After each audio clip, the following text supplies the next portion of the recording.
Hello everyone, তোমরা সকলে কেমন আছো? নিশ্চয়ই ভালো আছো। আমিও ভীষণ ভালো আছি। তোমাদের সাথে আরেকটি নতুন ভিডিও শেয়ার করতে চলে আসলাম।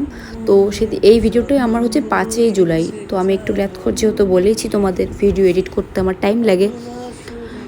তো তোমরা দেখতেই পারছো আমি আমার লোকেশনের উদ্দেশ্যে বেরিয়ে গেছি। আর সেদিন আমার কোনো মেকআপের ব্লগ ছিল না, মেকআপের কোনো কাজ ছিল না। সেদিন আমার কাজ ছিল মেহেন্দির। তো আমি আমার মেহেন্দি নিয়ে বেরিয়ে গেছি লোকেশনের উদ্দেশ্যে। তো আমার লোকেশন কাছেই ছিল। তো চলো আমি যাই, তারপর বাকিটা তোমাদের দেখাই, তোমরা অবশ্যই সাথে থেকো। আমি আমার লোকেশনে পৌঁছে যাই, গিয়ে কাজ শুরু করে দিই। যেহেতু আমার লোকেশনটা খুব একটা দূরে না, কাছেই ছিল, এর জন্য অসুবিধা হয়নি। তো দেখো আমি গিয়ে এক হাত মোটামুটি কমপ্লিট হয়ে গেছে। তো সেই ভিডিওটাই তোমাদের সাথে শেয়ার করলাম, একটু দেখে নাও। আমি এই কাজটি স্ট্যাটাস স্টোরি দিয়েছিলাম, তোমরা হয়তো অনেকেই দেখেছো। তো ব্লগটি যেহেতু দেরি করে আসছে, তো তোমরা আবার দেখে নাও। আর কেমন লাগছে পুরো কাজটি অবশ্যই দেখো, পুরো ব্লগটি অবশ্যই দেখো, সাথে থেকো। দু হাত মোটামুটি কমপ্লিট হয়ে গেছে সামনের পাশটি।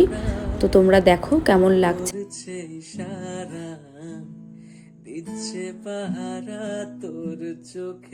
আমার পুরো কাজটি কমপ্লিট হয়ে গেছে। তো দিদির থেকে রিভিউটা শুনে নিই।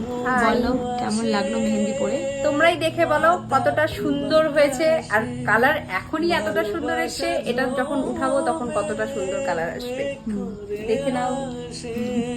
সামনেটা দেখে দাও আগে। খুশি? ভীষণ, জীবনে প্রথমবার মেহেন্দি পরলাম, ভীষণ খুশি। তারপর আমি আমার ফার্স্ট লোকেশন থেকে বেরিয়ে যাই, যেহেতু আমার নেক্সট আরেকটি কাজ আছে। মানে আমার ফার্স্ট ব্রাইড করার পরে আমার ফোন এসেছে, আমার ফ্রেন্ড ফোন করেছে, তাকে মেহেন্দি পরাতে যেতেই হবে, সে যত রাত্রি হোক না কেন। তো ঠিক আছে, আমি সেদিন ফ্রিও ছিলাম, আর আমার কোনও ছিল, যেহেতু আমার সেদিন কোনের অর্ডার ছিল।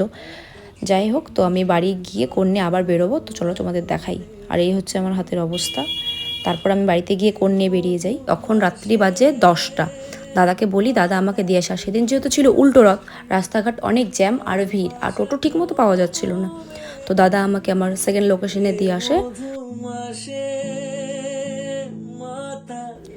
দেখো দেখো দেখো, এনার কাণ্ড দেখো। আমি গিয়েও দেখি যে এনার নেল হয়নি। আমি গিয়েও বসেছিলাম, তারপর আন্টি মেহেন্দি পড়তে চাইলো, আমি আন্টিকে মেহেন্দি পড়ালাম। দেখো তখন বাজে রাত্রি ঘড়িতে 10টা 10। আর আমি বাড়িতে কখন এসেছি জানো? লাস্টের দিকে দেখাচ্ছি। তারপর আমি আন্টির পছন্দ মতো একটি ডিজাইন আন্টিকে পরিয়ে দিলাম। ইনাকে যখন আমি মেহেন্দি পড়াতে যাব, আমাদের গল্প করতে করতে হাফ টাইম পার হয়ে যায়। আর মেহেন্দি না পড়লেও হয় না, আবার পড়তেও ইচ্ছা করে না, যেহেতু এতক্ষণ ধরে নেল করেছে আর শরীর দিচ্ছে না। খুব সুন্দর, তুমি যে এত রাতে পড়াইছো আমাকে, এটাই অনেক। এই হলো কাজ শেষ। তারপর আমার হাজবেন্ড গিয়ে আমার জন্য বসেই ছিল, যেহেতু অনেকটা রাত হয়ে গেছিলো। আর বেচারি অনেকক্ষণ ধরে নেল করছিল বসে বসে, তারও আর ভালো লাগছিল না, বলছিল আমাকে যেমন করে হোক করে দাও। এটা হচ্ছে ফ্রেন্ড, আর ফ্রেন্ডের বউ। প্রায় তখন 1টা বেজে গেছে অলরেডি। তো আমাদের কাজ শেষ মোটামুটি। তো আমার ব্লগটি কেমন লাগলো অবশ্যই সাথে থেকে পাশে থেকে। Tata bye.